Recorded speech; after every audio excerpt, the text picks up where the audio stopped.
Peace and love, family. Welcome to another Read Book Club discussion. Tonight we are discussing Chapter 9 of The Color of Law by Richard Rothstein. And the title of Chapter 9 is called State-Sanctioned Violence. Is it state-sanctioned violence, Brother T? Yes, I got it. Okay. state-sanctioned violence. State-sanctioned violence. And so we're going to be talking about state-sanctioned violence against the Black community. And so even if you don't have the book, family, because some people will look at the title and say, oh man, I don't have the book, I haven't read the chapter, still Hmm. stay, man. You would love the build. I promise you. You'll love the build. You'll learn something. You'll take something away from the discussion. And so I am your host, Dr. Ma'ad, and I have with me my big bro, Brother T. Wolo. Brother T. Wolo, go ahead and introduce yourself to the listening audience. Hey, family, how you doing? It's Brother T, Brother T. Wolo. Love this chapter. I Yes. can't wait to get into it. It's a short chapter, but it's power packed with a lot of domestic terrorism, Mm, um, all up in it. And it's not rejoiceful, but just to no. show you exactly how they attacked our communities and with the force and being mobbed. So once again, I always enjoy meeting with my sister, Dr. Ma'at, thanking her once again for putting together this powerful book club so we can tackle these books and to help share the information with our community. Ashe, Ashe. And Brother T, I want to salute some people in the building we have with us. It's Brother CJ Young Jr.'s in the building. He Awesome. says, good evening to you all. We have Miss Old Lady, beloved, peace and greetings. We have Kawaji White. He says, peace and love, Dr. Ma'ad and family. We have our beloved sister, A Beautiful Mind. She says, peace and blessings, everyone. She actually contacted me on Instagram today. I had put up a post talking about the top influences on our youth today. And she put under there, she's always dropping jewels. I see you at 7 p.m. tonight. So peace and love to you, A Beautiful Mind. We have our brother Gregory Torrance is in the building. He said, Hotep to the family. Looking forward to tonight's review. Ashe. Sister Crystal Denise is in the building. Sister Crystal, we got to get the youth book club together. We talked about it. There was a brother named Amponza. Brother Amponza, he put up a post, Brother T, and he was asking, what books are your children reading? And so everybody kind of posted the books that their children were reading. And I was like, we need to do a youth book club, maybe a youth read book club. You get what I'm saying, Brother T? With your daughter and Jalen and some of the children at her African institution and his children all get together, and maybe I know we meet at from 7 to 8, so maybe the youth meet from 6 to 7, and then we go, come on from 7 to 8. I think that would be, a hot idea. So, Sister Crystal, we gotta get that popping, Queen. I see Cliff is in the building. Brother Cliff, he says, good evening to you, brother. Brother Gerald Meeks is in the building. Hotep, Shem Hotep, brother. We have BJ Riggs. He says, evening, everyone. Praise Yahweh Ashe. Blockchain Revolution, bridging multiple devices. I love that's actually, I think, his book, Brother T. I think Blockchain Revolution. I believe that's his book. Let me know, Blockchain, in the chat. Sister Crystal said, most definitely. Yeah, we got to get that thing popping for our youth. And Dr. Craig Samuels is in the building. Brother T, he actually sent me his book. I want you to check that out with me. I have it right. I don't know if you all can see. I got a lot going on in the background. Books couldn't even fit on the shelf, Brother T. I'm one of those people. I have a book addiction. But I have your book, Dr. Craig, is actually on the top, right behind me. But I have a book addiction, Brother T. It's bad. It's books in here. Then if you go into my basement, my bookshelf, it's bad. It's bad. But how some women, everybody got their thing. Some women Some have a bag addiction. Some women have a shoes, shoes. your Some books. hair. I'm books. I'm Remember books that? all the way. Remember that one time we met at everyone's place, and you was telling me about that one book. I think it was like $400, like close to it was like 300 some dollars. It was like a research book on. I was like $300. And she's like, I gotta get this book. I'm not gonna get it right now because I have a budget, but I'm gonna get this book. I said, good gracious, Yes. this woman has. She's telling the truth. She definitely has an addiction with books. I do. It's just and you know what? Like you said, some women to pay, they'd be like, oh, that would pay a bag and take 400 on a bag. I'll take the 400 and go buy a book. And so, anyway, I see brother Deshanta Brooks is in the building. He says peace and blessing. Sankofa is in the building. Sankofa. What does it say? Sankofa Face Yoga is in the building. He said, I like the book. Yeah, let's get that thing popping, Sankofa. We have to. BJ Riggs is in the building. Said must do. We have to get, yes, we have to get our children involved. Absolutely. Absolutely. So, yes, let me know. Yeah, see, everybody. Sister Crystal, you got to rewind this back and get these names, Sister Crystal, because everybody's like, let's do it. Becky Brown says, yes, let me know about the youth book club. Absolutely. Crystal said me too. Yep. Oh, she said, so she got a book addiction too. She said books everywhere. He said, I have the same addiction. I had book. Isn't it bad? I had to stop myself. Like I told my family, Brother T, I said, look, I'm not going to buy a book for a whole year. I'm just going to read what I have in here. Everybody was like, yeah, right. You ain't gonna stop buying no books. And Brother T, I think I held on for about 3 or 4 weeks. And then I was right back at everyone's place. I just got another book from Dr. Ben that Baba Ashwell Kwesi recommended. So it's crazy. So I'm with you, Dr. Craig. And what it says. Me and G, Collard Green, peace, my black family. Y'all book club is on point. Oh, thank you so much, family. Appreciate you. So we're coming down to the wire, family. This is chapter 9. We only have three more chapters, chapter 10, 11, and 12. And then we are finished this book. The next book we are going to be reading, Brother T and I, we're going to read, we were thinking about the reparations book by Dr. William Sandy Darity. Well, let me see the name of it. From Here to Equality. From Here to Equality, Reparations for Black Americans in the 21st Century. So that's going to be the next book, family. And so please grab that book as soon as you can, preferably from a Black bookstore. Okay. And if you're not in a city that has a Black-owned bookstore, contact Everyone's Place. That's a cultural store here in Baltimore, Maryland. They ship around the country. There's also, I think it's called Black Dot, that bookstore down in Atlanta. I believe that brother ships around the country. Then you have another one in Philadelphia. I forgot the name of that one, Brother T. In Philadelphia. What's the name of that one, Brother T? Is You that remember? Pyramid Bookstore? That's not No, Pyramid it's Bookstore. not Pyramid. Oh no, Noble. Black and Noble. Black and Noble. Noble. Yeah. Yes. Black and Noble. So, family, make sure that if you just get it from a Black-owned bookstore, Jeff Bezos has enough money, and so let's try to patronize our Black independent bookstores first. And then if they don't have it, then okay, yeah, go to Amazon or Barnes and Nobles and get it. But try the Black independent institutions first, family, okay? But definitely that's going to be the next book. And so after we finish these chapters, so we'll talk about this chapter in 3 weeks, we'll finish that up. And then we're going to take a break. Brother T and I have been going at it almost every Sunday. I know we took a couple of breaks, but we're going to take probably, we're going to be off for a few weeks. And then we'll start, the top of the year. We start, sometime in January, after the new year. Okay. And it may be the end of January, Brother T, because I may be going to Haiti to do some STEM stuff down there. I may be taking a few of my instructors down to Haiti, and we'll be teaching the children about solar panel, teaching them how to create their own solar panel and use their solar panel to power electric circuits. So okay, Dr. Booker T. But that's kind of like in the work. So we're thinking about January. If we can't get down in there in January, we're thinking about doing. So we were trying to do Haiti in January, Ghana in May. So we're trying to do that. But of course, with fuel going up and prices and all of that is, so we're just trying to work some numbers out now. So we may be starting the book club up maybe like the 3rd week in January, family. And also, Brother T, I got a Facebook message from, I'm looking right at her name.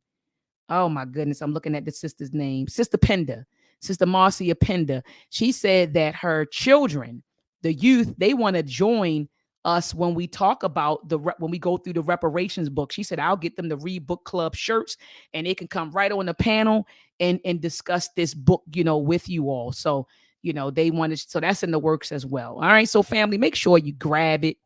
Make sure that you grab the book From Here to Equality, um, That's Reparations for powerful. Black Americans in the 21st Century by Dr. William Darity. And in fact, Dr. Darity will be on this Wednesday. He'll be on my platform this Wednesday at 7 p.m. Eastern Standard Time to discuss reparations. He was supposed to come on about a week ago, and some things happened with him, and he didn't show up. But he did apologize profusely via email, sent me his number, and we've talked since then. And so he said he'll be on this week. All right, Brother T, is there any questions or comments you wanted to address from the last video, or you want to just rock and roll? We had some good comments. It's basically and nothing that posed any questions, but it says thank you, Dr. Ma'at and JT, for posting this important information that came from Pete Wells. Michael Johnson stated, I appreciate you, Dr. Ma'at and Brother T. I know with unifying, planning, and organizing, it's obvious that you and others like you should organize a panel directly for Congress. And I wanted to point Mm. that one out because when you said about the children's book club, that is making sure that these points, this information doesn't die with the generation. They continue to be passed on. So if we don't get the work done, the next generation will get the work done because That's right. we're raising a consciousness in their mind to push forward and not stop. So that I definitely want to read that from Michael Johnson. Craig Samuels, Dr. Craig Samuels, keep it growing and flowing, Dr. Ma'at and Brother T. Craig Samuel said again, another term for burnout is compassion fatigue, meaning one Mm. eventually loses their zeal for what they love to do due to overwhelming exhaustion. I know we talked about that last week. And Frog Salam, peace watching while visiting, traveling in Gambia. So we have them all over the world, Dr. Mahat. So Wow. they are the messages from our last video. Wow, beautiful. Thank you so much for that, Brother T. So, you know, I'm going to ask you, Brother T. I always ask you to start us off, Brother T. This chapter 9, state-sanctioned violence, started off talking about an incident in 1952.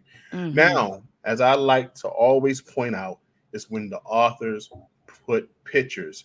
I guess it is something from when I was younger. I love the pictures that goes along with the book.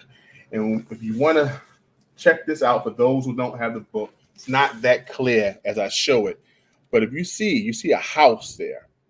This house has hundreds Mm, of people rioting outside of it just because they chose to live in this neighborhood. Blacks chose to mm, live in this neighborhood, one family. And once it was found out, they came in droves to rush them out and did this for months. So this is a picture, proven history, that they came and terrorized us, domestic terrorists mm. came terrorists came to terrorize us in our neighborhoods to move us out just because we wanted to move in. So, like I said, 70 years ago, 1952, this is Wilbur Gary.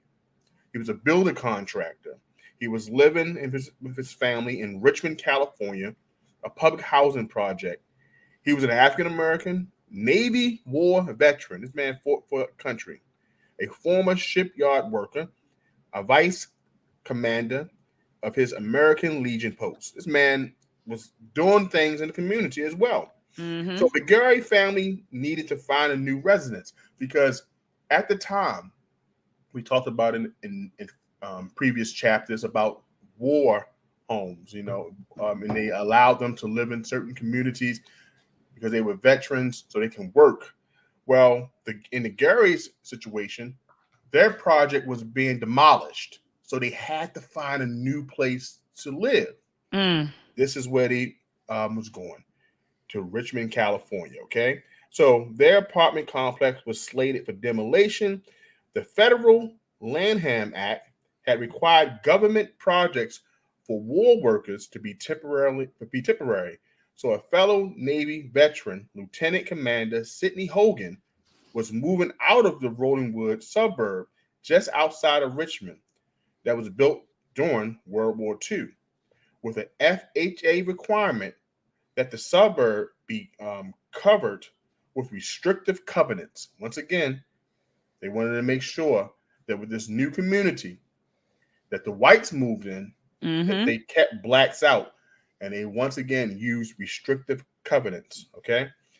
Once again, we all know that was FHA requirements, so the government was definitely involved in that as well. So 4 years earlier, the Supreme Court had ruled that the covenants were not enforceable. So Hogan sold his property to Wilbur Gurry. Mm. So once he realized that, hey, these things, these covenants should not keep blacks out and is against the law, this person sold his house to Wilbur Gurry. And this is when the problem started.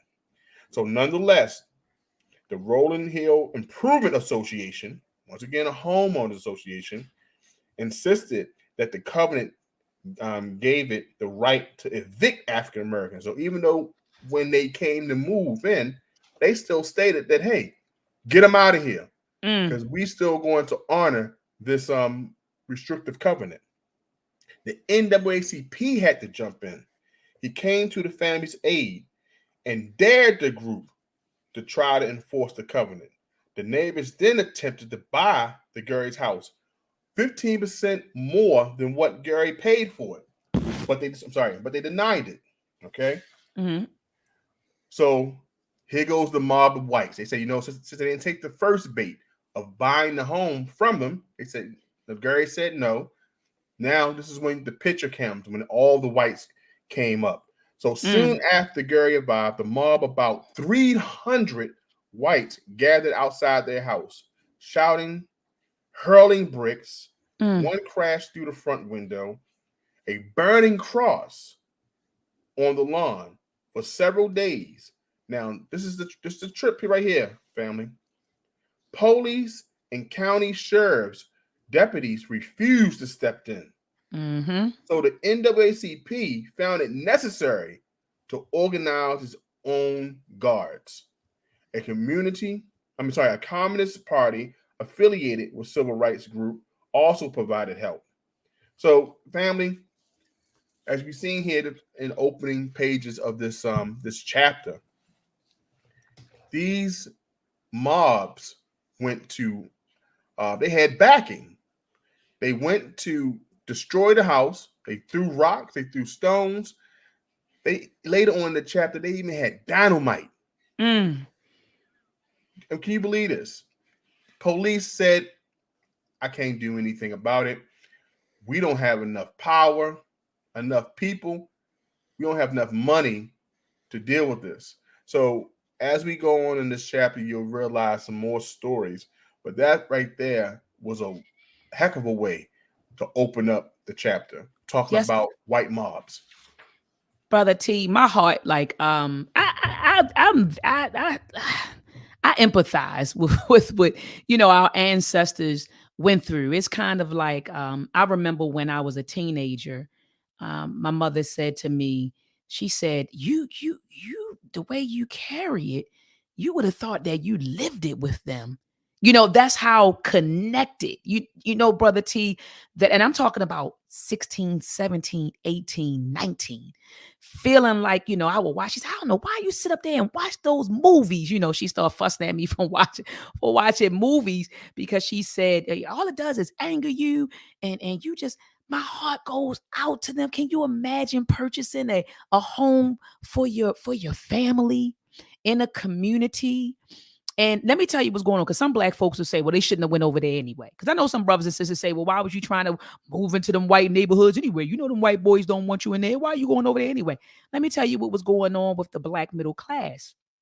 The black middle class became disenchanted with, I don't even want to say disenchanted. They became, I'm looking for the word, Dr. Craig and Crystal.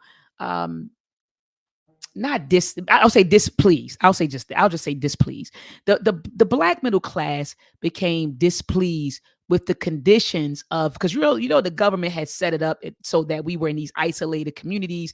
They created black poverty, black ghettos. And so you got some black middle class people who actually went to college.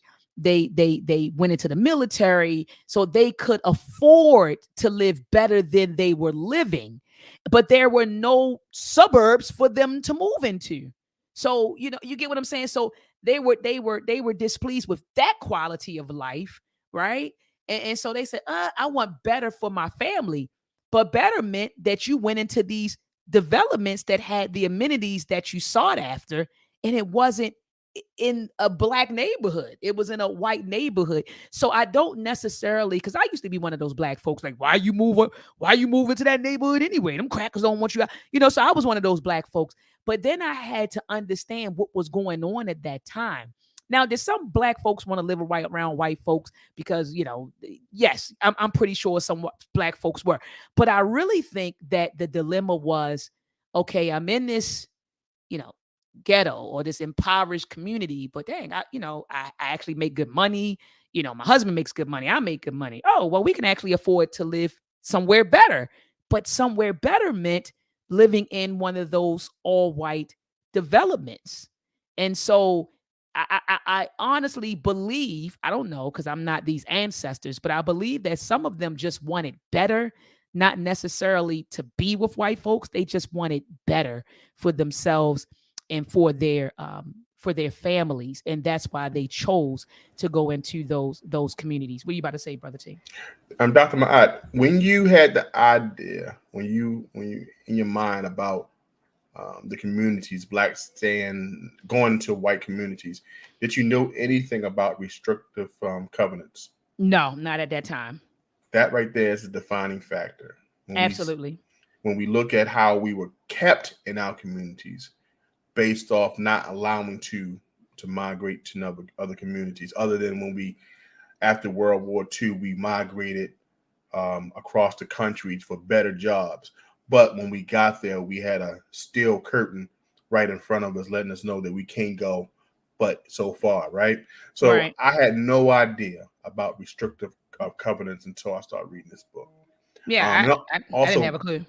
you're talking about like Raising in the Sun from those movies and from that time frame, but it was kind of isolated. I kind of only thought of it in the movie based off of Raising the Sun because that story was um, mentioned there about covenants and things in that nature. So Mm. and try to be bought out. So, but to have a conscious mind of saying why we always first thing we say, oh, they try to be uppity. They move out. They trying to get away, but not knowing that those restrictive measures were there. So I just wanted to ask you that question.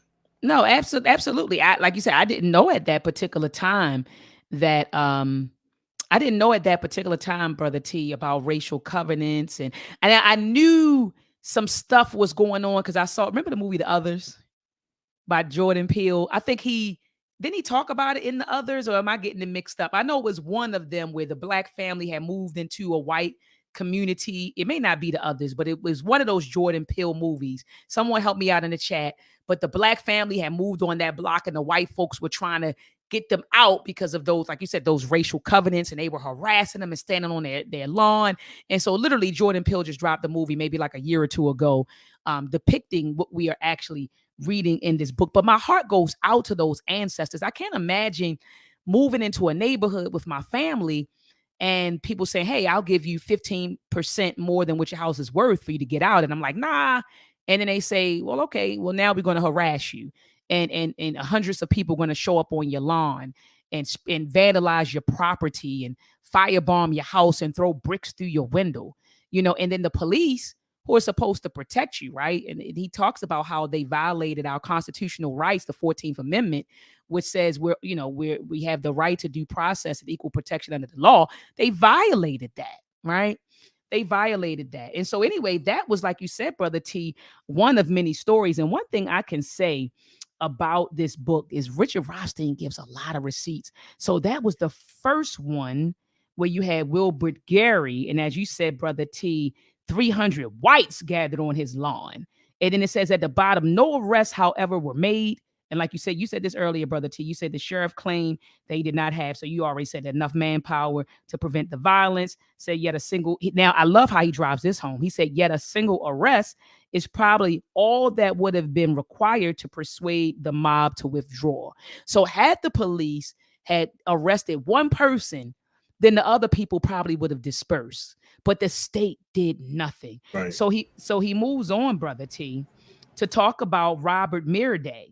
It says Robert Mearday was an African American trucker who had delivered material to the Levitt's Long Island project and won another contract with the company to deliver sheetrock to the Buck County site. And so we're talking about Buck County, Pennsylvania. So it says he settled his family in an African American neighborhood near Bristol, and his son, Robert Jr., attended a high school where he had a girlfriend there. And he recalled, his girlfriend, they called her, her last name was Wilson. It says the Wilson family had attempted to move into Levittown. Okay. It says, but they were unable to do it. And so there was a bunch of negative publicity, but they told him you still can't come in to Levittown. And you remember, Brother T, in previous chapters, Levittown was like white suburbs that were being built all over. So the first one was, I believe, wasn't in California somewhere, Brother T. I may be forgetting California. And so I know that Levittown, they were building It those was in different Pennsylvania. suburbs. The first one was in Pennsylvania? Yes, Levittown, Pennsylvania. Okay, but I know he was building, the Levitt company was building suburbs or developments all over the place. Right. And I know that we mentioned them. I know he mentioned it in previous chapters. Yeah, that was the one when he was ran completely by government, 100% federal funding. That's when they was pointing the point that, hey, you have to follow the law because you're totally funded by government. Right. Kinda like, Okay. Kind of like Elon Musk. Go ahead, I'm sorry. So it says by the 1950s, white homeowners wanting to leave the development realized that it would be of their benefit to sell to African Americans because they could charge them more. So around the 1950s, white folks were saying, well, shoot, I'll sell my property to African Americans because they're going to pay more for it anyway. And I'll go somewhere else. I'll go into another development. It says, so it happened that in 1957, an African American veteran, here we go, Brother T, another veteran, Bill Myers, and his wife Daisy found a Levittown homeowner willing to sell. And so we're talking about in Pennsylvania. So it says that Myers, it says he fought in World War II. He was discharged as a staff sergeant, and he held a steady job as a lab technician in engineering department of a factory in nearby Trenton, New Jersey. It says Daisy Myers was a college grad, and Bill was taking courses toward a degree in electrical engineering. So, I felt that right there. And it says when no bank would provide them with a mortgage because they were Black. Okay, it says a New York City philanthropist offered to give them a private mortgage, and Bill and Daisy Myers, with their 3 children, occupied their new home.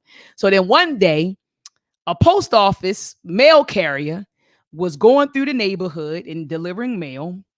And it says he noticed that he was delivering mail to an African American family.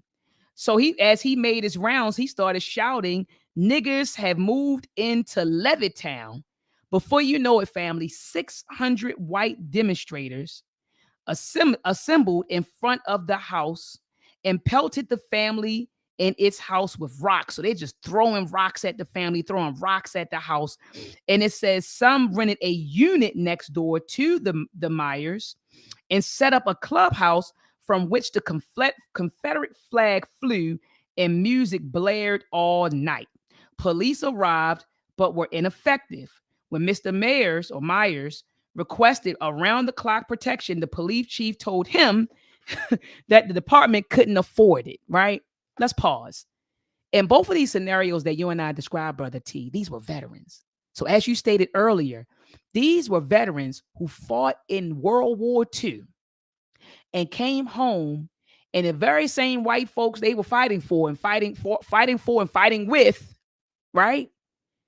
They were being discriminated against. And literally violence was being perpetrated against them by these same white folks. And so it's like, I know that we just celebrated Veterans Day a few weeks back. Was it a few weeks back? I know a few weeks back, I remember seeing people, everybody's putting up their pictures. I'm a veteran. Look at how they treated the veterans. They couldn't, Brother T, even come back here, Brother T, and live. They went off to fight one war and had to come home to fight another war, Brother T.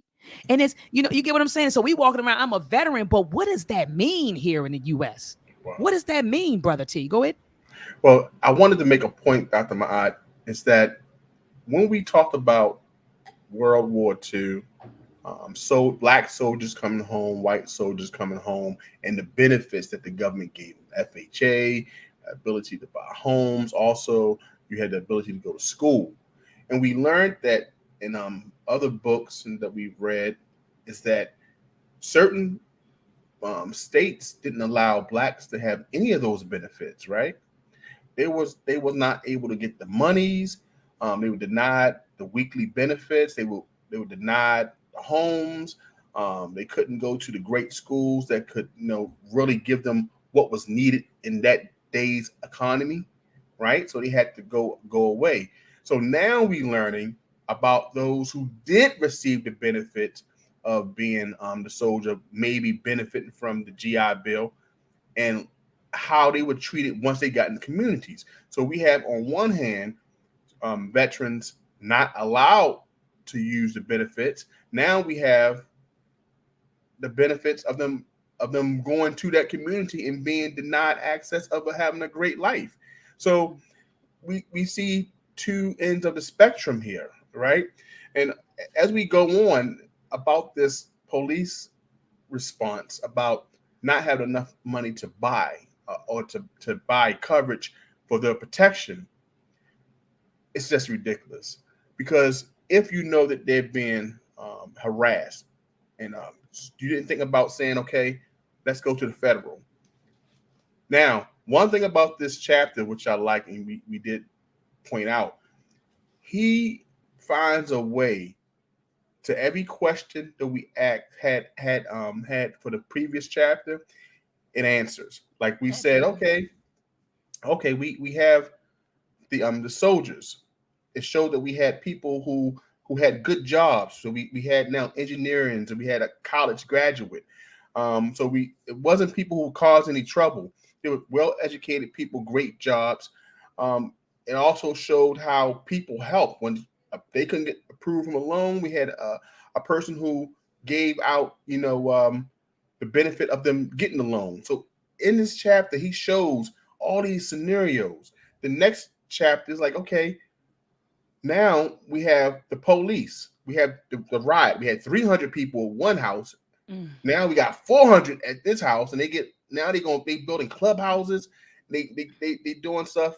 Now they saying, hey, we can't give you protection. No one's getting arrested. We talked about that in the first part of the chapter. Now we're about to go later on in the chapter that people do get arrested, but they don't get put in jail. Right. So They didn't get convicted. right, because we always have this question like, why get them locked up? Well, when they get locked up, they realize they still don't cause no trouble. It doesn't come to later on that the government starts saying, you know what, all right, let's start enforcing this 14th Amendment. So I just like the way that he at least places the receipts in like a chronological order in some sort, because it's like we see the first part of the terrorism and we think it's getting worse, and he shows, look, even if they get arrested, they still don't stop. They went from 300 people to building clubhouses with Confederate flags, and they just kind of up the ante every time. Every It's like, time. it's amazing to me. It's like, and they still stood there and didn't do anything, the police officers. So it just showed you on every step of the way, the government, the city, everybody made sure that they caused terror in our communities. And it was just, Absolutely. this is a short chapter, but let me tell you something. Every Page, paragraph, paragraph, right? it got deeper and deeper. Deeper. Absolutely. And shout out to BJ Riggs. BJ Riggs said, barely a generation ago, this is what our parents and grandparents had to endure. He's right. I mean, my father was born in 47. They talking about this happened in what did it say, Brother T? The 52. night, yeah, 52. That was 52. And then So later it's on, 85. yeah, right here, 1957. So my father was 10. So like he said, this is what our parents and grandparents went through. My grandmother was born in 33. So like he said, this was barely a generation ago. This is what our parents and grandparents had to, had to endure. And so he goes on to say that this was going on for 2 months. It says for 2 months, the law enforcement stood by, and we're still talking about the Myers. Okay. It says for 2 months that law enforcement stood by as rocks were thrown, crosses were burned, the Ku Klux Klan symbol was painted on the wall of the clubhouse next door, and the home of the family that had supported the Mercers was vandalized. So the people who helped them, they vandalized their home.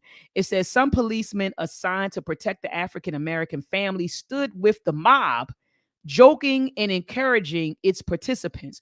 One sergeant was demoted to patrolman because he objected to orders he had been given not to interfere with the rioters. So they were, like you said, Brother T, complicit. So it says, moving on. So it says this lasted another 4 years. And in 1961, they sold their Levittown home and returned to the African American neighborhood in York, Pennsylvania, where they had previously lived. I don't blame them. I would have got the hell out of there too.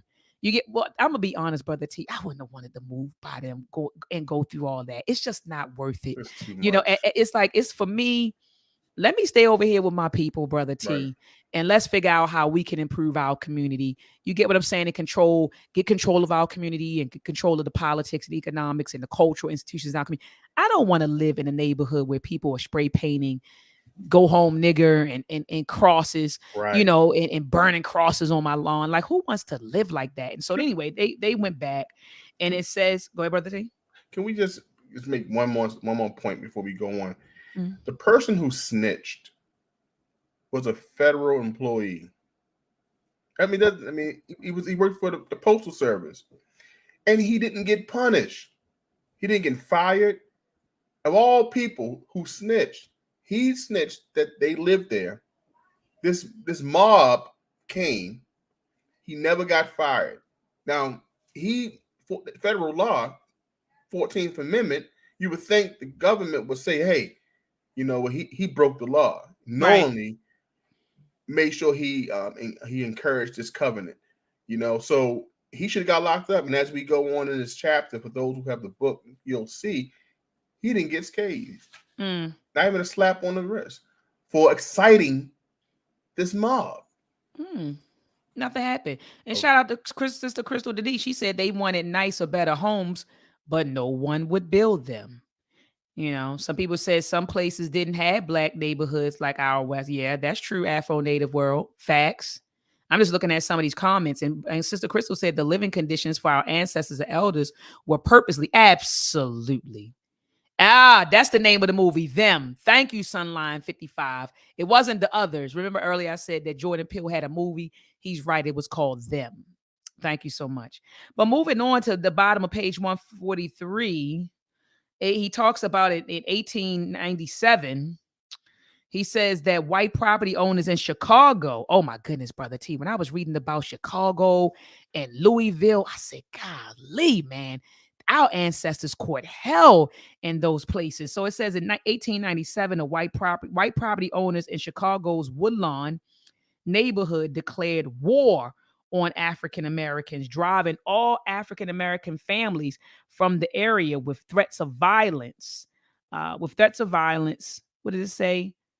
Unimpeded by public authority. It says a decade later in Hyde Park, adjacent to Woodlawn, the Hyde Park, there you go, Brother T, the Hyde Park Improvement Protective Club organized boycotts of merchants who sold to African Americans and offered to buy out the homes of African Americans who lived in the area. So, like you said, Brother T, that was their game. First, they come to you and say, let me get your home. I'll pay, I'll give you 15% more than what it's worth. When that didn't work, then here comes the terror. We're going to terrorize you until you move, and the police isn't going to do a goddamn thing about it. So he goes on to say from 1917 to 1921, it says when the Chicago ghetto was first being rigidly defined, it says there were 58 fire bombings of homes and white border areas to which African Americans had moved with no arrests or prosecutions, despite the deaths of two African Americans. So we're looking at almost a 4-year period where you had 58 bombings. And so, Brother T, people always talk about, Malcolm X's house was firebombed. And, well, I know they always say some people blame the nation and all of that. But we mentioned that incident, right? And I brought that up to say that there were hundreds of black houses that were firebombed. One of the stories broke my heart, Brother T. It said the family, it blew up an entire Brother T. I was sitting there, like, I started getting emotional when I read that part. Literally, they moved in and they bombed the house, and the man, the woman, and the children died. This is what our ancestors went through, and no one got arrested. Or maybe they got arrested, but they didn't get convicted. No one served time for that.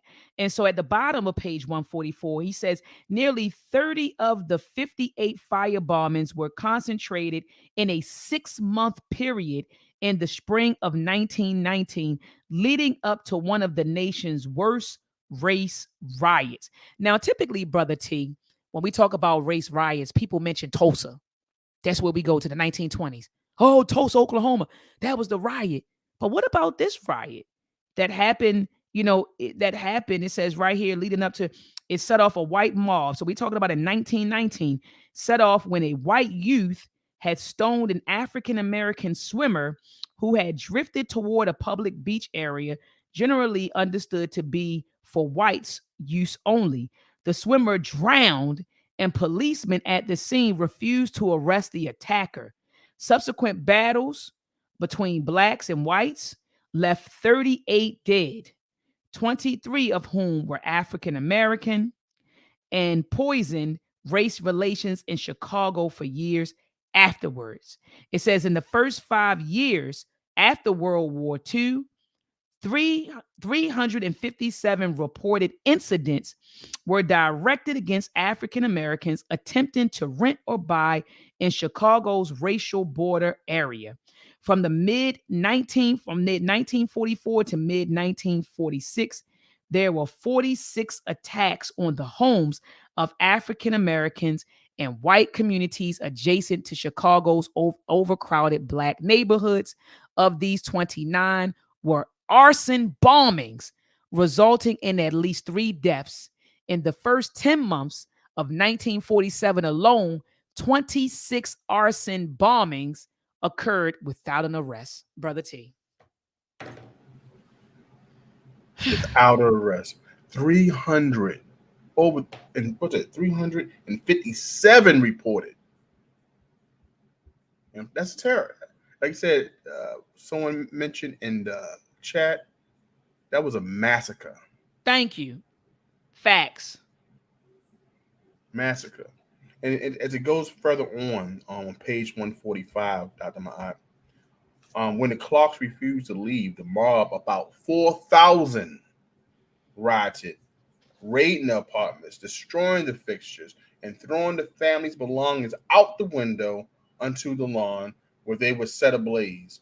The officers present arrested no one. Time magazine reported that the police acted like ushers, politely handling the overflow at a football stadium. Mm. It says the governor, Aldali Stevens, mobilized the National Guard. Right. Finally, the federal soldiers came in, the National Guard, right, to restore order. Although 118 rioters were arrested, a Cook County grand jury did not indict a single one. Mm. The grand jury, however, did indict Harvey Clark, his real estate agent, his NAACP attorney, and the white landlady who rented the apartment to him, as well as her attorney, on charges of inciting the riot. They blamed the victims. Mm. Victim blaming. Hold up. They turned the whole thing around and said, you know what? We're not going to blame the 4,000 who rioted. We're going to blame you. the NAACP lawyer, and the person who rented to you, and her lawyer as well. That's crazy. That was a And wild moment that I placed. I had to underline the whole thing. So no, I'm glad you did. And I just want to drive home that this mhm, happened to Harvey Clark in 1951. And this was also a veteran, Brother T. yes, I want to just hmm drive that home. This was a yes, veteran. This was somebody who put his Air Force life on the veteran. line. Yeah, somebody that put his life on the line, Brother T. hmm And then, like you said, to be met with 4,000 people riding because Four he didn't move thousand. into an apartment. It says an apartment, an all white apartment in Cicero in hmm Chicago suburb. Isn't that? Go ahead, Brother Can you T. imagine 4,000 people coming to ride? It's because you moved in. These are stories that it's never been told about our soldiers who went and fought, who came home, who had the opportunity to move, who had great jobs, went there to make something of themselves, and they would ride to the 4,000 people. Can you imagine? Firebomb. Mm. It's this right here, this chapter right here opened my eyes to so much. Yes, we saw it in movies, but to actually read these receipts, it was mind boggling. Absolutely. I mean, absolutely. And shout out to brother Baba Amin of the Uhuru Academy. He said black, and he put in quotes, citizenship has been challenged and undermined in various ways. He said in various places throughout this country since the ink dried. Come on, bro. Come on, Baba. He said since before the ink dried on the 14th Amendment. Facts. Facts. It has. Facts. And so I had to put that up there. So, Brother T, go ahead. Do you want me to jump in or? Go ahead, Dr. Mott. Can I have All right. some I can add in as you go. Okay, so it says in 19, I'm at the bottom of page 145. It says in 1953, the Chicago Housing Unit leased apartments to African American families for the first time in its Trumbull Park project in an all white South Deering neighborhood. It says 10 years of sporadic mob violence ensued. Oh my gosh. So they rented some apartments to black folks and 10 years of violence occurred, right? So it says the African American families require police protection during the entire period. As many as 1,200 policemen were deployed to guard African American families on the day a group of them moved in, but little was done to end the attacks by arresting and prosecuting the perpetrators. A neighborhood association, the South Deering Improvement Association, led the violence. Look at this, Brother T. Remember how I'm with you. I love how he laid out this book because he talked about that was the initial purpose of these associations to keep black folks out. And so they're telling you that a daggone association actually led the violence. It said, but its officers were not charged with any crime. It says a few bomb throwers were arrested, but only after police had passively watched them launch the bombs. They faced only minor charges. So the police sat back and watched us. They watched the terror, right? They watched the violence and they did nothing. He goes on to talk about in 1964. It says police, 1964, a white civil rights activist in Bridgeport, Chicago, Mayor Richard J. Daley's all white neighborhood rented an apartment to an African American college students. It said a mob gathered and pelted the apartment with rocks. Police entered the apartment, removed the students' belongings, and told them they'd been evicted and told them to go home. So then he moves on to talk about Detroit, Brother T. He says events in Detroit. Where's Brother Shemsu when you need him? Brother Shemsu is from Detroit. I don't see him in the chat. But it says events in Detroit and its suburbs were very similar. It says during the immediate post-war period, the city saw more than 200 acres of intimidation and violence to deter African Americans from moving to predominantly white neighborhoods. It says such an epidemic was possible because police could be counted on to stand by, making no efforts to stop, much less to prevent the assaults.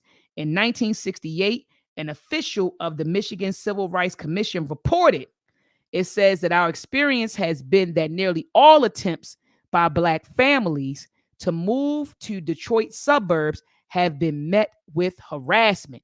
Fast forward the Philadelphia area, because Brother T, how our folks would say, oh, we had it better in the north. Remember, that's That's like the myth that's surrounding the Black community. We had it better in the North, but shout out to Isabella Wilkerson. I read that sister's book, Warmth of Another Sun. Yes, it was just mentioned inside the chat. Oh, somebody said that? Yeah, Crystal, Crystal Denise, come on, I know she on it. She on it. She on it. That's the African Senate librarian right there. But Isabella Wilkerson, and she has another book called, I believe, The Caste System or Caste or something like that. I want to get that one too. I didn't read that one, but I did read The Great Migration, Warmth of Other Suns, that talks about the Great Migration that took place between 1915 and 1970. And it's a book that kind of like Isabella had interviewed three elders, and she's interviewing them, and one went to like LA, the other one went, I believe, to Chicago, the other one went to New Jersey, and she's following their story. Brother T, I'm telling you, it reads like a novel. It's a thick book, about 520 some odd pages, but it reads like a novel. Like you see how, like, how you and I spend 2 hours analyzing 25 pages. It's because it reads like a novel. You just, before you know it, you then read 40, 50 pages, in one night, And so anyway, and I may have gotten it wrong, family. I don't know. I know that one went like Midwest, one went on the West Coast, and one went on the East Coast. So I'm saying one went to LA. I believe it was LA, either I think it was Chicago or Detroit, one or the other, and then somebody went to like Jersey. And they're telling their story and what happened to them when they went to these places, and what they found, what they called. As a matter of fact, she has a chapter in there called, I believe it's called A Kinder Mister. Like they thought that that it was going to be a kinder mister there, but none of a mistress or mister, but it was the same thing. They were met with literally the same stuff. Black folks were in these crowded areas, and they were still being discriminated against and all sorts of stuff. And so anyway, he goes on, I'm at the top of page 147. He goes on to talk about the Philadelphia area. And it says, the Philadelphia, in the Philadelphia area, the attacks encountered by the Myers family were not unusual. In the first 6 months of 1955, 213 violent incidents ensued that most African Americans remained in the North Philadelphia ghetto. So some Black folks was like, forget it. I'll stay in the hood rather than go over here and try to live with you folks and get harassed. You get what I'm saying? There's nothing like your peace of mind, Brother T. I'm a firm believer that your home is your castle. And when you come home, you want to be in a comfortable place with a peace of mind. You don't want to be sitting in your house looking out the window, worried if somebody's going to throw a firebomb or a bomb, through your window, or, you get what I'm saying, or break in your house and vandalize your house. So wake up and see a burning cross. Yeah, wake up. Who wants to go home to that stuff, And so some people were like, forget it. I just stay in the daggone hood. So it says, moving on to the Los Angeles area. So even in LA, right? It says right here, Brother T, it says in 1945, an entire family, father, mother, and 2 children were killed when his new home in an all-white neighborhood was blown up.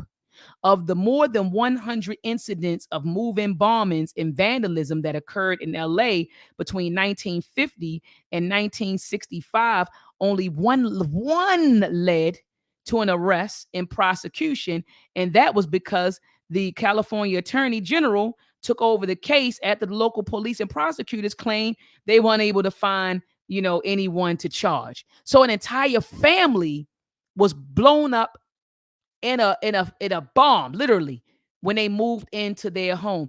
And it says 1945. Remember, I told you, Brother T, my pops was born in 47.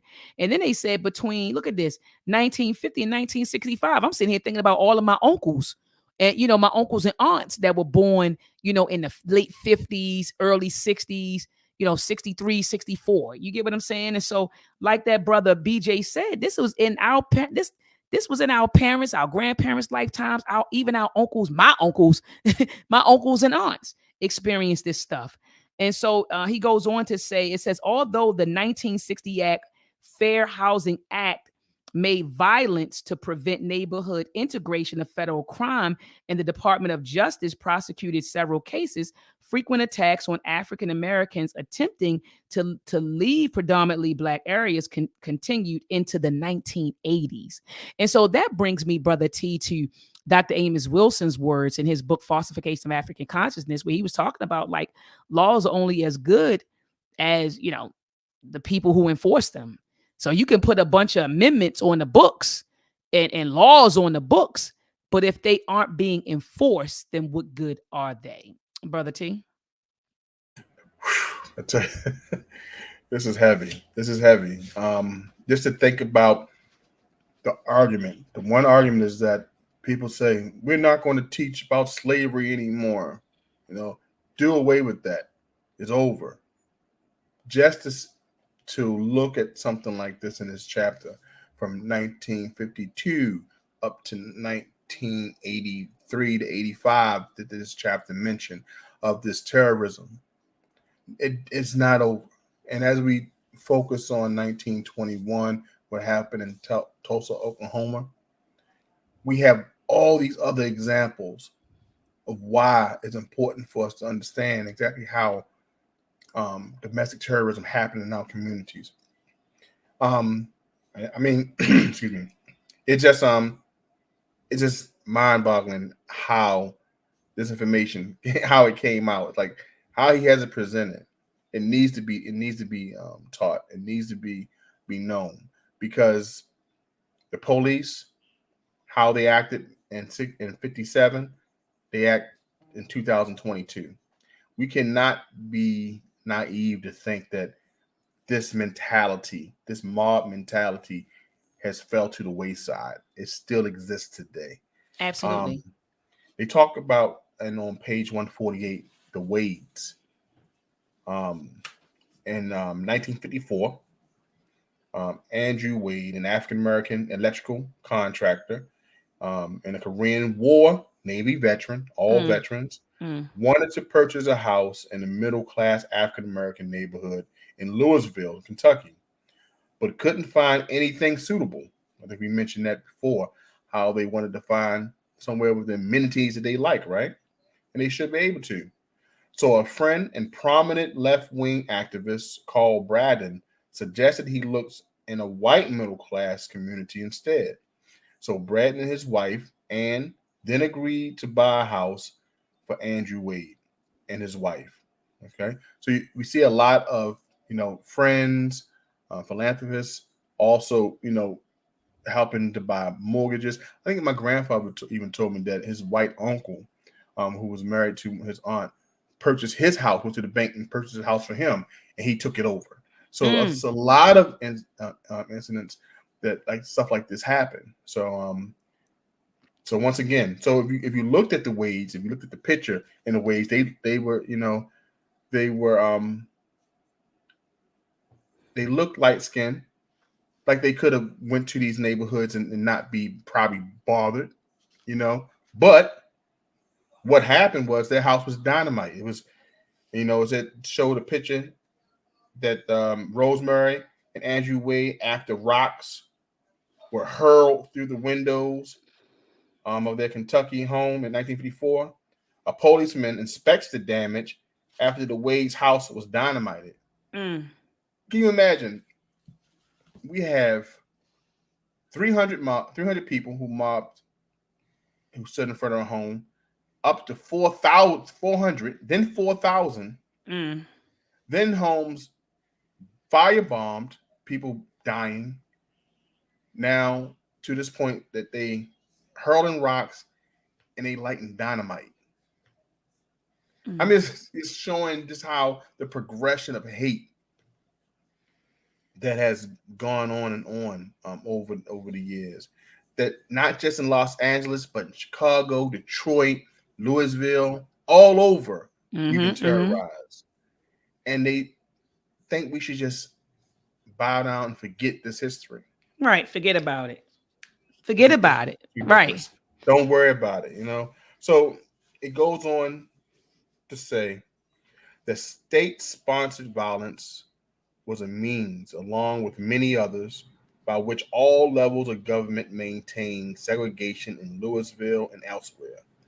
The Wades and Marshalls were only two middle class families confronted with hostile state power when they tried to cross the residential color line. How many other middle class African Americans in Louisville were intimidated from attempting to live in neighborhoods of their own choosing after hearing of the Wade and Marshall experiences? Did the next generation abide of fear and integration from their parents? How long do the memories of such events last? How long do they continue to intimidate? And I just wanted to read that portion because it's like after reading everything that we stated in all parts of this chapter, we talked about how we just rather stay in our own communities and build and do. Just think about that mentality. How many people were just scared? You know what? I'm just going to stay here. Just think about think about the banking industry when our Freeman Bank was destroyed, and bank after bank after bank was robbed and it wasn't protected, and people say, you know what, we're no longer going to put money into the financial industry of banking. That fear has built up to what we see today. That we be almost paralyzed and not doing anything moving forward. So we don't even think about those things. Bigger homes, real estate, building, developing. Think about this. Ask some children, who wants to be a developer? You know what I'm saying? Who wants to? It's not one of the things that we ask about developing communities, building communities. Who wants to be a banker? Who wants to be? No one wants. People want to go to the bank. It's just certain those things that it's been like traumatized in our mentality, right? That we don't even try to push forward. So this part that Rothstein put in, all that trauma that happened over the years, who wants to move out of the community to try, because you got bombed, you got dynamite, you got firebombed, you got mobs in front of your house. So people stayed in communities, but we never knew why. They just congregated. We just thought, hey, we just can't do it. We don't want to do it. We rather stay where we are. But we found out when they stayed where they are, the government removed resources, removed money, and slums was created, and we couldn't take care of it. Why? We learn in the next chapter is because we didn't have the monies. They wanted to keep us, once again, not just getting in communities where you could have built equity and got a great community that you could have, see flourish. They now said the next plan is to keep them broke, to make sure that we keep them in places, keep them in jobs that they can't move forward. This was a plan. Once again, we talked about how this book just laid out how they slowly, like playing chess, removed us from the board. And this is one example. By fear, intimidation. Next, let's cripple them by making sure that they don't make any monies. Facts. And he's talking about this family, chapter 10, suppress incomes. Suppress incomes. And that's the chapter we're going to be discussing next week. Brother T, the only point that I want to mention before we close out is at the bottom of page 150. I have a star here where they talked about how the police force, let's say, why didn't the police do anything? The police was KKK. There was actually a police officer who testified and said, yeah, most of the members in the department were KKK members. And he said that the superior said it's okay if they were members of the KKK. They just couldn't make it public. So you wonder why they didn't do anything. These police officers were part of the Ku Klux Klan. So why were they going to come out there and do anything? And it was known that they were KKK members. Everybody knew it. It was cool. It was okay with the superiors in the department that those police officers were KKK members. They said, just don't let the public know.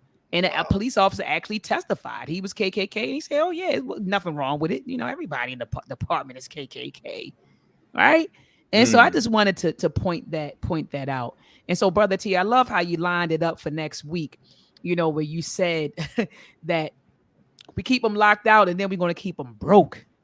We're going to keep them locked out and then we're going to keep them broke. Because think about it, back in that time period, the Mm-hmm. means of building wealth was to own a The home. home. And so if you didn't own a home and you didn't build equity in that home and you didn't pass down that home, you didn't get a chance. You were locked out of the opportunity to build wealth. Go ahead, The brother T. biggest wealth transfer is happening right now, and it's coming from the boomers. This is the boomer phase. That's So right. if our children don't have, it's because they couldn't give. Say that one more time, brother T. I couldn't hear If you. Say that one more time. if our children can't have, it's because the boomers couldn't give. Facts. This is part of the plan. Come and think about it. They were locked out. The biggest wealth, the suburbs were created during this time frame. As we saw how the government created the suburbs, kept us out. Houses that were bought in California, all over the country, were bought at its cheapest points at this time. We had to pay a little extra. Once again, being taxed as being black, So Mm, mm. now all the homes, the big homes, is worth. They bought them at 15,000. Now the house worth $300,000, $500,000. Kids already went to college. This our age. Our kids won't benefit from great grandma because they were locked out. And as we'll learn in the next chapters, that they couldn't get the jobs that were needed to even go back and say, let's go buy the houses. So once again, it continues to grow. It continues to snowball to what we see right now. The biggest transfer of wealth is happening now. And they said in 2030, 2040, the net worth of African Americans will be a zero. Mm, mm, mm. So this is a plan, and we got to understand, if you don't see that it has been laid out, and we've been restricted, covenants, homes, and also employment. I don't know what you're looking at, fam. Yeah, and like you said, if you're not tied to a boomer that has something, you done. That's it. Like you said, if you're not tied to a boomer right now that's passing down a house, or some stuff, some wealth, you done. I don't want to say you done. I don't know, say like you doomed, like you doomed. But like you said, the biggest wealth transfer is happening right now because those boomers, like you keep, and brother T, you keep reiterating it. That was the first generation. They were able to buy homes, they built equity, they worked, they stayed on a job, brother T, for 35, 40. Them boomers can outwork you. I'm telling you right.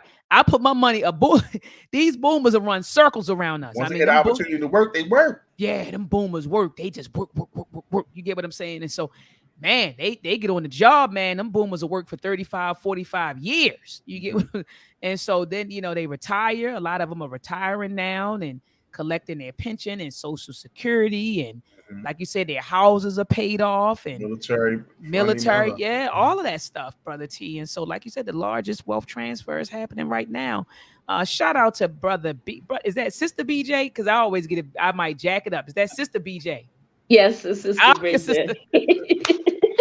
But I'm okay. I'm okay either way. How you doing, Queen? I saw you in the I'm chat. I know you was like, doing sister. She keeps fine. saying my brother B. This Uh, sister BJ. But how you doing, sister BJ? Everybody does that. That's okay. How you been, Queen? I've been fine. I'm loving this topic because a lot of people just do not understand um how we were locked out of the housing market. I didn't understand how deep it was that the government was behind a lot of these things. It hit on both sides because white folks wanted to sell to us, but they had to stay in line. But the thing is that our memory is so shallow. Mm. It's only because of the 2008 housing crisis that we have been allowed to move into some of these suburbs. Well, that's Prior true. Facts. to that, we were not able to get in. They were desperate for, hey, anybody willing to buy my house? I got to get this off my hand. They sold it to us. That's true.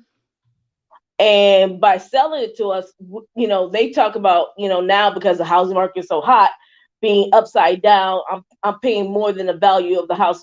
We've always been paying that. So when we Mm. do get it and we're like, okay, mama passed away, she left an insurance policy, that's only going back to the mortgage company. You get none of that money. Mm. and then you're selling it to somebody who probably don't have more money to pay for it than what you're paying for it. So you're never gonna gain on what they have. And we have lost so much property, even like in the 90s with the predatory lenders kept snatching our homes. Now in the South, they've taken all our farms back. We are losing property like a record speed, and property is wealth. And for us, that was only the only wealth we ever had was, the house my grandma bought. She passed it on to my mama. She passed it on to me. I'm passing it on to we don't even have that lineage anymore. And I don't know where you guys are at, but I'm not in the fancy city in the States, but rents are going for $3,000 a month. Right. Facts. On top of student loan debt. How do these kids get a foot anywhere? You're right, Queen. You're 100% correct. You're 100% right. How do you get ahead? That's why I'm at a point, Queen, where I'm just like, we gotta work together. Yeah. Like our parents used to. It used to be stack them high, 10 in the room, stack them high, we're gonna work. But we are too caught up in this American nightmare thinking this is how we have to do things. But you're doing things with two hands tied behind your back. How are you gonna keep afloat? You said you're doing things with two hands tied behind your back, and that's exactly what you're doing. It's like you handicap. It's like ooh. I agree 100% with you, Sister BJ. Brother T? It's nothing I can say. I'm just soaking it all in. I'm looking at the comments, and Sister BJ, thanks for bringing that in, and like just the reality on how you say the lineage. They're able to pass on. It's been denied for majority of us. Not saying that some of us can still benefit, but majority of us not. The reality, which you place $3,000 for rent, not mortgage, rent. So if you're looking at the average American household making $45,000, a family of four, how can they afford that? How can they afford even put away for college, for any savings, for retirement, for anything other than immediate needs? So we have to look at exactly what you mentioned, stacking 10 people high, making sure that everyone is can be inclusive, but we're not in that mindset. It's more individual. But we have to, because the thing is, even if you can afford the rent, because we are now in a data age, all the information is there, and they can flip a switch on any of those entities they want. Oh, you can afford your rent. Well, we're going to now make your utilities go sky high. So you're never gaining. Oh, well, okay, we'll lower your utilities a little bit, but oh no, your insurances are going to quadruple. So you're never going to gain ground anywhere, because they will keep flipping, because the information is at their fingertips, and all they have to do is hit one little button. Thank you guys for having me. You take care. Have a wonderful evening. Hey, Thank Sister you so BJ, thanks for coming in, Sister BJ. There go Baba Gerald. Baba Gerald is in the building, Baba. Peace and love to you, Baba. How are you? Baba. All right. You got the floor, Baba. Go ahead and speak your speech. Baba. Baba Gerald, can you hear me? Yeah, I'm wait a minute, I'm doing something here. We hear you loud and clear. We hear you Okay, loud and clear. I can still hear her talking. Yeah, you're good to go. You probably got me. You probably listening to the video on one browser and hear me talking on one browser, and then you open up another browser when you click the link to come in. So you have two browsers open, Baba. Oh, he closed the wrong browser. Baba, you closed the wrong browser. Baba going to hop back on. Baba, you closed the wrong browser. So you had two browsers open, and one was, with the video, and the other one was with us. And so come on back in here, Baba Gerald. Peace and love is to the street. I see you in the building. He says, until we focus on boycotting capitalism, we are Judy going in circles. Yeah, man, this capitalistic society, man, is predatory, man. It's set up in a way that you have to participate. If you choose not to participate, You definitely have to be off the grid. You have to have your own resources. You have to have your own monetary system.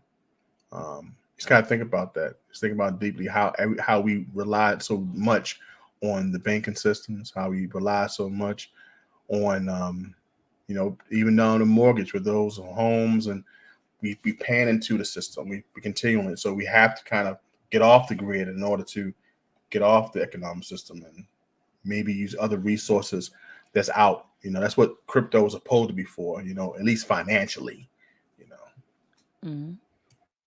Baba. Now I can't hear you, I don't Baba. know. I There don't you know. go, Baba. No. There you go, Baba. You good now. Go ahead. You got Okay. the floor, Baba. Go ahead and speak your speech.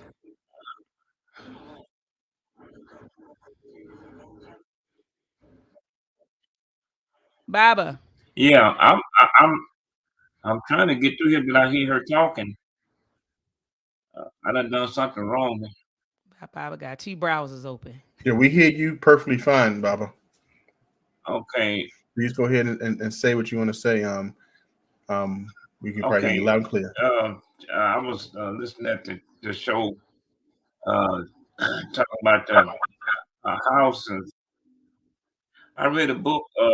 It's called Redlining, you know, and uh, and I tell you, it's really was something how they did black people over the years that couldn't get housing and kept well, like I say, it's socially and politically designed to keep black folks out in areas, and but I know it's sad. It's really sad, and that our people have to keep going through this stuff. They say the pursuit of happiness, but those are just words because we never had no pursuit of happiness. Mm-hmm. So that's what I had to say on it. No, you're right, Baba. You said they tell you, oh, we have the right to what they say, life, liberty, and a pursuit of happiness. Right. Yes, And we haven't had any of those three. We didn't have you no, saying, Baba, we never had it. I came along during the 50s and 60s, and I've seen a lot of this in my lifetime. I used to wonder why is it that we have to live like this and they get all these nice houses and well, see, I found out they got an uncle that's the bank manager, cousin that own the bank, and they got friends that they can that's empowered. And when you're not empowering anything, you can't move. You ever listen to Dr. Claude Anderson? Oh yes, Baba. I like him, and he told us that we need economics, because if we don't, say we gonna come in, say we coming in last. And my son he bought a home, a real nice one, and I told him, I said, listen, I told him, I said, listen, I said, don't advertise nothing. And I told him, oh, I'm doing okay. I told him, okay, wait a minute, there's something wrong. Wait a minute, something went wrong here. What? I done got switched over. No, Baba, we hear Okay. you Yeah, loud and clear. We hear We you, can hear you Baba. loud and clear. but I hear myself talking back. I don't know what. It's probably an echo, Oh, Baba. It's probably an echo, Baba. That's all. But we got what you're saying. You're saying that we never had it. We never had that right to life, yeah, I liberty, think, and the pursuit of happiness. And you said that you lived through the whole thing. You said you lived through the 50s, 60s. So you saying you saw it. And you said you yeah. used to question. Yeah, you said you question why, Can you hear me now? yes, Baba. Wait a minute. Let me get back on here. Hold on. Go ahead on. I'll get something. I done done something. Baba done got out of there. Brother HG, peace and love to you, brother. You got the floor. You have the floor. Peace and love, peace and love. Appreciate you having me on. As you know, I'm always tapping in with you, Dr. Mayat. Appreciate you. I'm not no expert on housing or none of that stuff. But one thing I do want to say is that I think it's kind of getting to the point where we probably need to approach this thing like in a full court press type of way, Mm. where unification is like the foundation of it. You know, we need people to start, in my opinion, we need leaders to start springing up in your individual communities everywhere and Lincoln. You know, You talking about as you know, organization. You talking about real organization. real That's what you're organization. talking about. Yeah. And we got to start bringing it all together. And you know, it has to be done working within the system that exists, but then we need to start developing a system outside of this system, a network that we only know about. We can't beat this thing playing at their rules. We got to play their game and then play our own game. Come And on. and another thing is we got to get back to like organized, strong boycotts. Come It's on. things that we pay for that we shouldn't be paying for.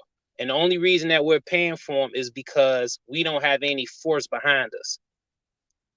But our force is our unification, in my opinion. You know, It our is. force is our unification. If you can get, just let's say we take one subdivision, or I'm from the south side of Chicago. Let's say we could get a petition signed where, like, and tell me if I'm far-fetched thinking, if I'm delusional when I say this. If we can get a petition where we can get maybe 10, 15,000 homeowners to say, we're not paying our light bill no more. We're not going to pay it. A lot of this is going to take sacrifice, but we got to hit them in the pockets. If we got to burn candles for a month or two, you know, we got to hit them financially, and then we got to start doing our stuff on our own. You know what I'm saying? Like the rally y'all did, in my opinion, that's a beautiful thing, and we should be fighting for that. You know, that's like working with the system to try to get what we supposed to get. That's cool. Then what are we doing on the back end that, isn't so much so not I'm really with you, brother. No, broadcasted? I'm with you, brother. I'm with you. Yeah, so like my organization right now, what we're doing is basically going to all Black organizations, all Black businesses, and basically we're just putting them in this database. No YouTube, no Google, you know what I'm saying? And really reaching out to people, connecting with people, and really seeing, how we can start doing business with each other outside of them. If you got a fish factory and I got a clothing factory and you need clothes and I need fish, we got to come up with some type of bartering system. This financial thing that we in with these people is gonna keep going, in my opinion, until we stop saying money is obsolete. You know what I'm saying? It's like everyone is seeing zeitgeist. They broke on the first zeitgeist, they broke down the whole money scheme. We sitting here playing this money game with them because we aren't unified enough to have the power that we need. People is the only thing that matter. Without people, nothing runs. Facts. No banks run, no police force run, no military runs. So we're dealing with the idea. You see what I'm saying? People believe in the idea of America, and that's why they keep doing what they're doing. We shouldn't be, as Black people, whatever you want to call it, African, however you want to call it. You know what I'm saying? We have to start believing in our own idea and start unifying based off that idea, like they did when they came over here and took stuff over. That's right. Facts. You see what I'm saying? And I don't want to take up too much time. Brother, I'm listening. Brother, I'm sitting here listening because you are on point. I love that you mentioned bartering. You said we got to get back to that because that's what we used to do. We used to barter with each other. We gotta form a bartering system with ourselves. Play their political game too. You know what I'm saying? We'll work our way through that like we've been doing. You know what I'm saying? Take that over, and then we come up with our own thing that that we only know about. And one thing that we need to do is, in my opinion, again, is design if it doesn't already exist, I don't know, design the one thing that they took away from us when they brought us over here was a language. We should create our own language. I don't know if it already exists. I don't know if it's some ancient language somewhere out there that our people speak that I don't know about, but we should start teaching our kids another language that's not privy to anybody but us. So when we talk, they don't know what we're saying. Mm, mm. I don't know if that's like way out here or something, No, it ain't way but out. I hear what you're saying. The way yeah, you know you're what I'm talking saying. about being So able to communicate, covertly, overtly, but covertly, in a sense that I'm talking and you don't know what the hell I'm saying. exactly, Mhm. exactly. You know what I'm saying. In So my mind, that's just me. no, but in my mind, I'm sitting here thinking it's going to take one of them. It's going to take one person to say, "Yeah, master, this is what." Because somebody gonna go translate it. You know that, right? Somebody gonna go translate it. I Yeah, I guarantee mean, you. eventually, and that's the thing. They will take effort, time, resources, Yep. patience to Patience. infiltrate anything they need to infiltrate of ours. That's a fact. Why we ain't got nothing infiltrating they stuff? Mm-hmm. What does we infiltrate? Can we Mm-hmm. even get one black person that's in the military to bring back some type of intel that we could use for anything? Mm-hmm. You know what I'm saying? Like it's just a Mm-hmm. lack of unification amongst black people, and they got us chasing a dollar, and we'll always be chasing the dollar that they create. That's a fact. I don't play the money game. You know what I'm saying? Of course, and we gotta learn and we gotta go without. There's gonna come a point, hopefully, that where the lights are gonna go out. All the Wi-Fi, laying around, eating ice cream, being comfortable.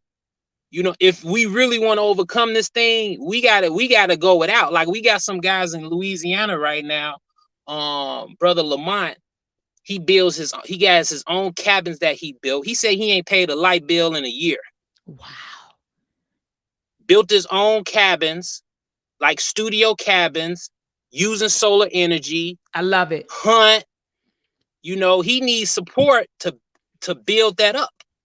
Me and my organization will be taking a trip out there, probably when it warm up next year. You know what I'm saying? But we need things. Where's it Go ahead. I'm located? sorry. Yeah, brother. No, I was about to say I'm going to put my email address in there because I want to talk to you about something offline that I have in the works, like acres in the works, and maybe Yeah. we can get something popping. So I put my email address in the link. Shoot me your information. I'll shoot you my number so we can definitely talk about that. So you saying the brother have the means of building the cabins and getting the solar panel and all that, so he could do that. Yeah, I mean, he got it. He sent me the pictures of it. It's a nice little nook. He got maybe like he said right now he could house maybe like 9 people, based off how many cabins he got. And you go up in there. He got an Xbox. He got the TV. You know what I'm saying? He got you cook off the I think if I can remember correctly in the picture, he has the like a wood burning stove, I think, where you could do it like that. You know what I'm saying? And I know it seems a little, primitive, No, but not at all. it ain't really, Yeah, but we got to get out of if this for the people who want to be under their own leadership. that's right. That's right. For you guys, for the people who don't mind having, who want to be always in a situation where they could get Kyried. You know what I'm saying? If you cool with that type of thing, This and ain't I'm for not you. disrespecting Kyrie Yeah, but because he's standing behind, right. because Then you he's say no. You go basically ahead. saying then you saying that it's not that ain't for you. Let me ask you a question. What are your thoughts? And I'm gonna bring on Mr. Pirate Brian. What are your thoughts really quickly about the container homes? Do you think that that's something that Black folks should look into? Building those container homes. Oh, With most efficient. definitely. Okay, cool. Yeah, let's talk. Yeah, Let's definitely if talk. it's affordable and we can like I don't know if you know Trap Oracle, which is KT's wife. She has a trailer business, very nice. You go in there, she got her stuff on the shelves. It's beautiful, so why not do it? It's just affordable and we can make it work. Facts. Okay. Well, brother HG, check I put my email address in the link. Definitely holler back at me. So shoot me an email, and then I'll shoot you my number, and then we'll talk, offline about some things I have in the works. All right, no problem. For our people, because that's where my mind is. Houses that we build, and we're powering that stuff with solar panel. Brother T will tell you, I was just talking about how we getting ready to go to Haiti and shoot over to Ghana to teach our people about how to build your own solar panel and use it to power electric circuits. So this could be circuits that could filter your water, circuits that could power your house, circuits that can give light to, like, literally, it's learning about solar power. That's the next move. That's the next move. So you right in line, like the way you're thinking and what you're doing is right in line with what we're doing. So that's why I said I definitely want to connect with you off of this platform. To live off the grid. Exactly. I'm Absolutely. locked in with you, Dr. Mayat. You got my full support. Appreciate you, brother. All right, peace, y'all. Peace and love. Mr. Pirate Brian, you're gonna close us out. Mr. Pirate Brian. What are your thoughts? You have the floor. Oh, you're muted. Right here. I didn't catch. There you go.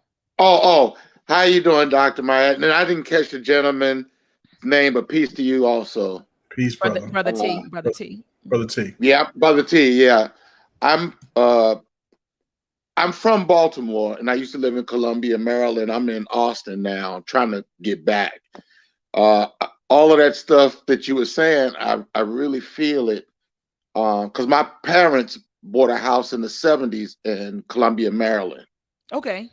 And that's when Rouse was alive, and you could get it for fairly inexpensive. And he believed in selling to Black folks at that time. Was this also around the love industry? Around after the love case at the 67, right? Columbia was right at that time. Mm-hmm. Right. Yeah. We moved in 72, but yeah, it was around 67, something like that, when he first started on the west side. And I was listening to what this gentleman was just saying, and I wanted to suggest a movie that you watch. It's called The Battle for Algiers. The Battle for Algiers.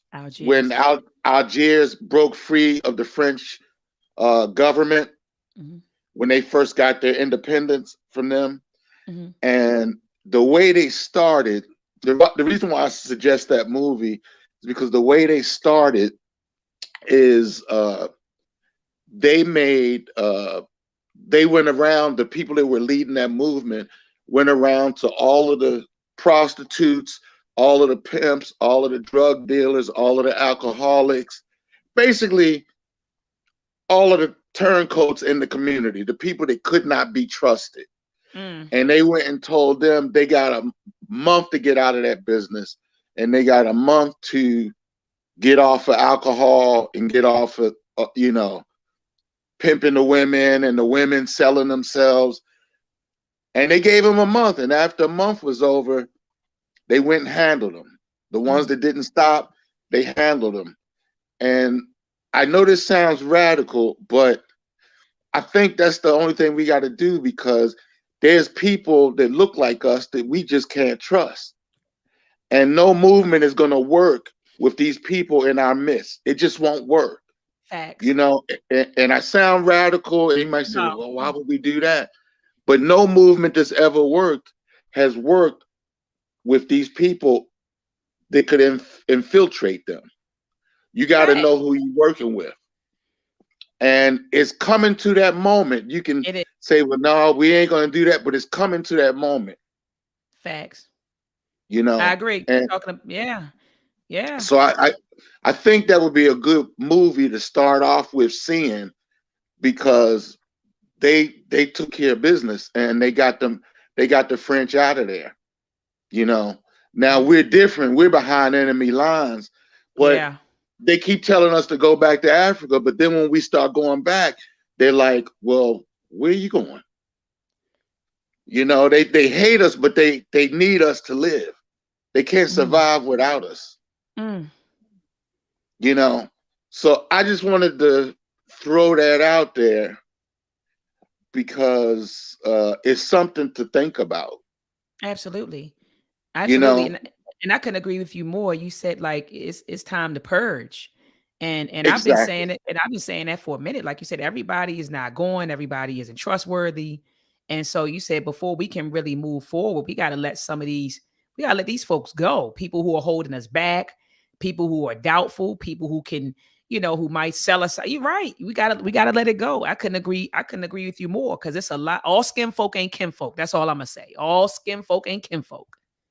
Right. And the one thing that Kyrie Irving has proved with his things that has been going on with him is we've got to stop supporting these people that we know are turncoats. We know Shaq and that other Charles guy. I don't Barkley, even Charles Charles Barkley, Barkley. Shannon Sharp. We But yeah, facts. Yep. we know who they are, but yet we keep supporting them. Mm-hmm. You know, we know who the people that infiltrate us. I mean, I never forget when I never follow rap a lot, but I think it was Big Daddy Kane or whatever said Eminem was the greatest rapper. How can you fix your mouth to say that? Mm-hmm. You know, how can you fix? We allow people to come into our community and steal from us. Mm-hmm. Every single movement. Now I'm 61 years old. I'm in the blues. I'm in the rock and roll. They stole all of that from us. Mm-hmm. And you got an Eminem, this almost a billionaire, and then you got all these rappers that's in their 60s hopping around on the stage trying to earn a living. Mm-hmm. But we allowed that to happen, Facts. you know, and we have to take this. I watched the movie Hebrews the Negroes, and it amazed me. They held all this information from us all of these years, and then once it comes out, they upset because we finding it. You know, we buying the book, we watching the movie, and I'm not saying I go by everything in there, but it's enough information to know that there's something there that they don't want us to know. Mm. Because there was nothing anti-Semitic in that movie at all. Mm. And Yeah, I before didn't. I said, huh? Yeah, Go I'm about ahead. to I'm say I sorry. didn't get a chance to see it. I was going to check it out. I heard it's like 2 hours and some change on Amazon, and so I was going to It's check it 3 out. Just hours. oh, I heard It's it's two. I three thought it was hours two. and some change. I heard 2 hours and some change, but you said 3 hours and some change. Okay, so yeah, I didn't, in my thing for them to, call the brother anti-Semitic because he just posted it. I don't see, and he didn't say anything about it. He was just like, hey, here you go check this out. And for him to get that the experience the backlash that he experienced, just behind saying, hey, I just recommend this movie, which is on Amazon, right? So it's not like he put it on Amazon, right? Exactly. Jeff Bezos put it on Amazon. They're selling it, right? Or whoever put it on. So he's just saying, hey, check it out. And for him to be called anti-Semitic and not Amazon, whose platform is sitting on to be called anti-Semitic, is bananas. But thank you so much, Mr. Pirate Brian, for coming in. We're going to hop off. I always, we Brother T and I try to do about 90 minutes. And so we're going to hop off. But I do appreciate you, brother, Mr. Pirate Brian, for Okay, coming and on. my name is David. So Okay, just it's so Thank David. you. Okay. And thank you for yeah. making sure you was dropping some information in the Yes. chat, and I appreciate that. I was looking at Thank that you. as we was talking, so I appreciate you adding on to it. Appreciate you, Thank brother you. And David. you all have a nice evening. You do the You as same, well. warrior. Take care. Bye-bye. Right. Powerful callers, brother T. Most Not definitely, most callers, definitely. but they joined the panel, but powerful panelists, man. And Most so I definitely. appreciate everybody that dropped in. So join us back here next week to discuss chapter 10 of The Color of Law. The name of what is the title of chapter 10 is Suppressed Incomes. So as brother T said earlier, not only did they prevent us from moving into their communities, they suppressed our incomes to make sure we wouldn't be able to afford to live in their community. So brother T, I saw it's about 24 pages. So I'm gonna start reading it on Friday. I'm gonna start reading it and analyzing it on Friday. Because with Yeah. us, we analyze every word, every paragraph, and Yeah. and so it takes us some time to comb through it. So I'll start reading it on Friday. Also, family, join me back here on Tuesday. I have Dr. James McIntosh. He's going to be coming on. We're going to be talking about the ADL, the history of the history that lies between the ADL and Black people. So Mhm. join me back here this Tuesday at 7 p.m. Eastern Standard Time. Also on Wednesday at 7 p.m. Eastern Standard Time, I'm going to have Dr. William Sandy Darity to come on and talk about reparations. And then lastly, on Thursday morning, I'm going to get up and talk about the work of Ishanka Musaber Shango. Ooh. European holidays Mhm. and African menticide, because Thursday's Thanksgiving, and we know what's going to happen. Everybody's going to be out there breaking bread and saying Happy Thanksgiving, and so I'm going to talk about our ancestors, man, and what they're saying about that holiday, the origins of that holiday, and then you choose whether you want to continue to celebrate it. As for me and mine, we'll be celebrating Amoja Karamu, which means unity feast. All right, so that's what we're gonna celebrate. So you can go inside, celebrate Thanksgiving and carve the turkey. That's your prerogative. But we over here, doing our Emoja Karamo, and so that's what we plan on doing. In fact, brother T, is a few events happening in Baltimore that I'm gonna swing through this weekend, and some Karamo Emojas. I'm sorry, Emoja Karamos going on, and so I'll be swinging through some events. So anyway, family, I'll be live Monday. I'm not Monday, Tuesday, Wednesday, and Thursday. Okay. Tuesday and Wednesday at 7 p.m. Eastern Standard Time, and probably on Thursday at 10 a.m. Eastern Standard Time. All right. All right, brother T, you have any closing words for the listening audience? Can't wait to get into chapter 10 next week, families. We see you then. Let's do it. Peace. Hold on. Let me grab the book, brother T. My paperwork falling out.